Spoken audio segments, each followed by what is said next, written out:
করছো? আমি তোমাদের আজকে রান্নার প্রিপারেশন নিয়ে এসেছি। আজকে আমি কি রান্না করব? এই দেখো, বড় বড় কই মাছ। হ্যাঁ, কই মাছটা আমি রান্না করব। ফুলকপি এই যে ভিজিয়ে রেখেছি। হাতটা ব্যথা হচ্ছে, এই হাতটা আমার ব্যথা।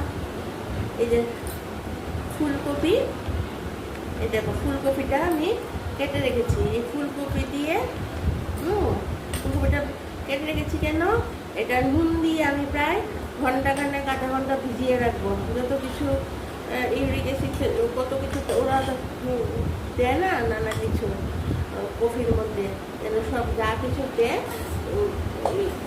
নষ্ট হয়ে যায়। সেগুলো দিয়ে জলে ভিজিয়ে রাখলে সব কিছু সার ফার দিয়ে রাখে কফির মধ্যে, তাহলে সেটা সব বের হয়ে যাবে, কোনো ক্ষতি হবে না। নুন দিয়ে ভিজিয়ে রাখবে, নুন দিয়ে আমি সবসময় অনেকটা টাইম তোমরাও ভিজিয়ে রাখবে। আর পরিষ্কার করে কেটে কেটে দেখেছি যেন কোনো পোকা টোকা না থাকে, তারপর নুন দিয়ে ভিজিয়ে রেখেছি। এটা আমি এই বড় বড় সাইজের আলুকে লম্বা লম্বা করে কেটে এরকম করে আমি দেখাই কীরকম, এরকম করে একটা আলু কেটে দেখাই তোমাদেরকে আমি কীরকম করে করবো। এটা আলুটা আমি কেটে দেখাচ্ছি, কেটে দেখাচ্ছি।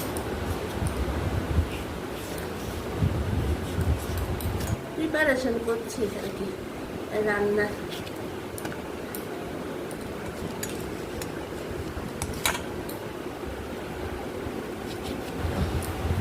এই দেখো এরকম লম্বা লম্বা করে কেটে আলুটাকে আমি আবার একটু ফাঁপিয়ে নেবো, একটু জলে একটু সেদ্ধ করে নেবো। আজকালকার যতই ভালো আলু হোক তবে সেদ্ধ হয় না। ফুলকপিটা কিন্তু সেদ্ধ করবো না, ফুলকপিটাকে ভালো করে ধুয়ে ভালো করে ভেজে নেবো।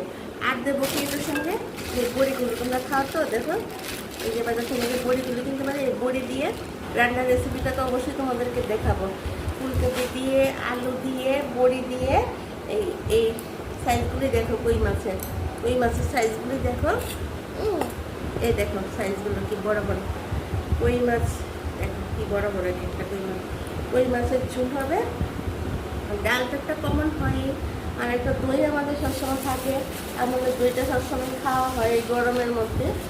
আর এই দেখো মিষ্টি কুমড়টা কি সুন্দর লাল কুমড় এনেছে, দেখো লাল টুকরো। এই কুমড়গুলি বাজার থেকে যখন কুমড় কিনতে যাবে হলুদ কুমড়গুলি কিনবে না, এই লাল টুকটুকে কুমড়গুলি কেজি তো একটু দাম বেশি, কিন্তু খেতে মিষ্টি।